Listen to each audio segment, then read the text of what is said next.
बघा आता या प्रॉब्लेम मध्ये काय दिलेलं आहे. या प्रॉब्लेम मध्ये काय दिलेलं आहे तुम्हाला, load combination of point load and UDL आहे. करेक्ट आहे. बट इथं पॉइंट मेन्शन केलेलं नाही, अल्फाबेट दिलेले नाहीत. ठीक आहे. सपोर्टला म्हणा किंवा जिथं एक्सटर्नल फोर्स ऍक्ट करतो तिथं. तर आपण सिक्वेन्स मध्ये काय लिहितो, आपल्याला माहिती आहे ए आणि इथं काय लिहिणार, बी लिहिणार. करेक्ट आहे का. ए आणि इथं काय लिहिणार, बी लिहिणार. त्याच्यानंतर इथं काय लिहिणार, सी. त्याच्यानंतर इथं डी लिहिणार. करेक्ट आहे. ए बी सी डी असं सबस्टिट्यूट करून ठेवायचं. तुम्हाला माहित आहे सपोर्टला रिॲक्शन कंपल्सरी काय राहते, आर ए.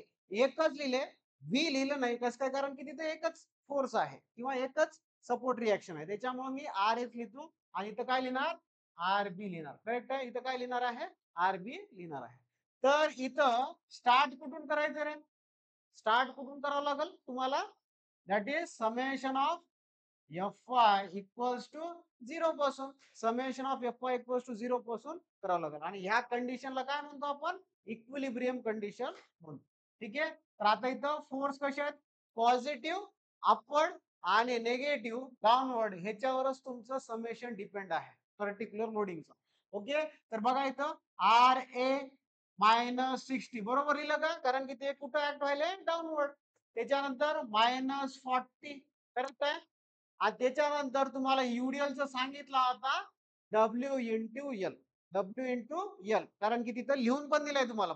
युडीएलचा पॉइंट लोड करताना लोड जेवढी दिलेला आहे इंटेन्सिटी ऑफ युडीएल, त्याला स्पॅननी मल्टिप्लाय करायचं. आणि स्पॅन कोणतं घ्यायचं, जिथं युडीएल ऍक्ट होतो ते वाला स्पॅन घ्यायचं.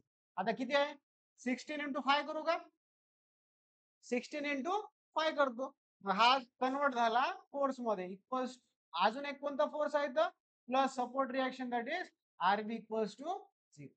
लक्षात आलं. आता एक इक्वेशन क्रिएट करू, R A plus R B. बाकीचे निगेटिव्ह टर्म कुठं न्यायचे, राईट हँड साइडला न्यायचे. ठीक आहे. तर 60 प्लस 40 प्लस 16 × 5, चला सम करा किती येते बघा. आर ए प्लस आर बी ची किंमत किती येईल, आर ए प्लस आर बी ची किंमत सम केल्यानंतर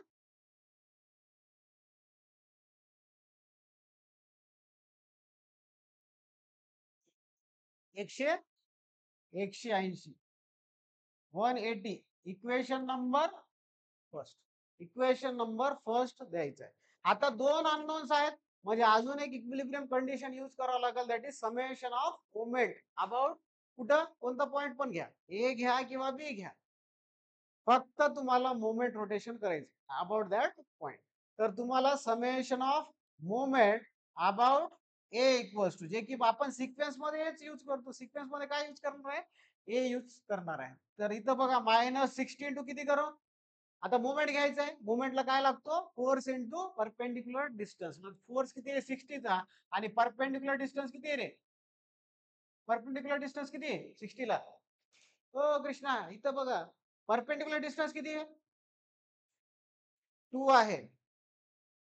त्याच्यानंतर नेक्स्ट बघा -40. आता 40चं डिस्टन्स अबाउट हे किती राहणार, 3 + 2 5. त्याच्यानंतर नेक्स्ट बघा, आता युडीएल आहे.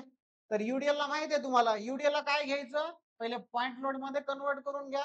ऍज इट इज इथं काय लिहिणार, 16 × 5. आता परपेंडिक्युलर डिस्टन्स कुठे येते, आपल्याला माहित आहे मुवमेंट घेताना युडीएलचं लोड इंटू स्पॅन बाय 2 करतो.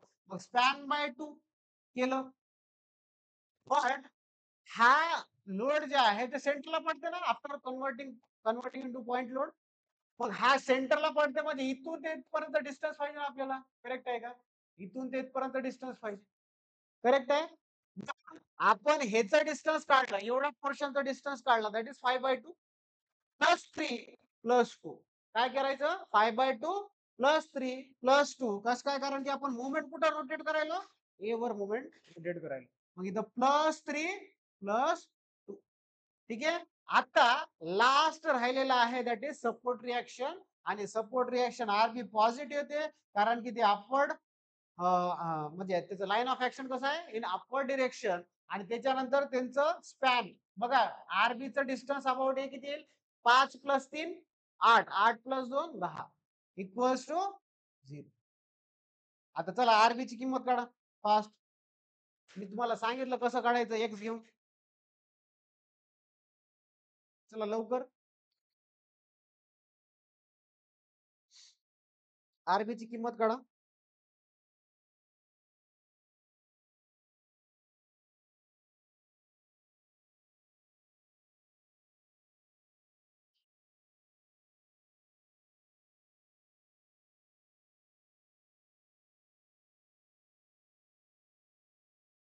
चला लवकर. आरबी ची किंमत किती येईल बघा, चेक करा.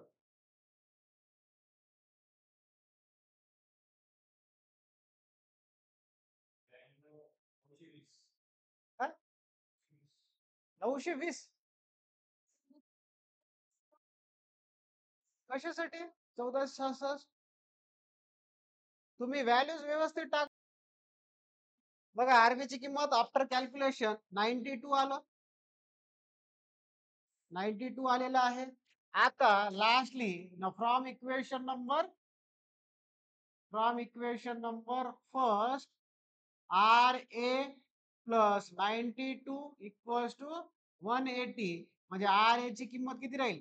180 मायनस 92. आर ए ची किंमत किती येईल? 88 किलो न्यूटन. कंपल्सरी म्हणजे कंपल्सरी 2 क्वेश्चन सपोर्ट रिॲक्शनचे विचारतात म्हणजे विचारतात. आणि ते पण कोणतं? सिम्पली सपोर्टेड बीम वरच्या क्वेश्चन्स. मेकॅनिक्स मध्ये 8 मार्क तुमच्या हातामध्ये. ठीक आहे, कंपल्सरी. हे कोणत्या बीट मध्ये पडेल? बीट नंबर 4 मध्ये. ठीक आहे, 3rd किंवा 4th मध्ये पडेल. ओके, तर 8 मार्क कंपल्सरी तुमच्या हातामध्ये. आणि ते पण काय सोपे आहेत रे. 2च इक्वेशन घ्यायचे आपल्याला. 2च इक्वेशन वर काम फिनिश होऊन जाईल या प्रॉब्लेम. तुमच्या हातामध्ये मार्क. 8 मार्क म्हणजे किती? आता पासिंगला आशिषला किती? 8 मार्क भेटतात. अजून किती मार्क घ्यायचे? 15 मार्क घ्यायचे. झालं, पेपर निघाल खुश. आता प्रमोट टू 2nd इयर. हा, तर अशाच क्वेश्चन्स मी डिप्लोमाच्या स्टुडंट्सला आणणार आहेत. रिलेटेड टू बघा सिव्हिलचे जे सिव्हिल मेकॅनिकलचे स्टुडंट्स आहेत त्याला कॉमन सब्जेक्ट राहील मेकॅनिक्स आणि स्ट्रेंथ ऑफ मटेरियल. ठीक आहे, तर ह्या PYQs मी घेऊन येणार तुम्हाला आपल्या युट्यूब चॅनलवर. ज्यांनी सबस्क्राईब केलं नाही त्यांनी सबस्क्राईब करा. राजेश सर अकॅडमी म्हणून चॅनल आहे. ठीक आहे, आणि तुमच्या मित्रांकडपर्यंत हे व्हिडिओ पोहोचवा. त्याला पण हेल्प होईल सॉल्व्ह करताना या क्वेश्चन्स. ठीक आहे, ज्यांना बेसिक्स कळत नाहीत तर आपल्या व्हिडिओ थ्रू तुम्ही बेसिक्स पूर्ण क्लिअर करून घ्या. त्याच्यानंतर तुम्हाला प्रॉब्लेम सॉल्विंग मध्ये काही अडचण येत नाही. इफ अडचण आली तर मला डायरेक्ट मेसेज करा व्हॉट्सअपवर किंवा कॉल करा. तुमचे डाऊट्स वगैरे सगळं क्लिअर करणार आहे. ठीक आहे, तोपर्यंत इथं आपण थांबू. या व्हिडिओ मध्ये पुढचे व्हिडिओ तुम्हाला नक्कीच आपल्या युट्यूब चॅनलवर भेटणार. ठीक आहे, थँक्यू.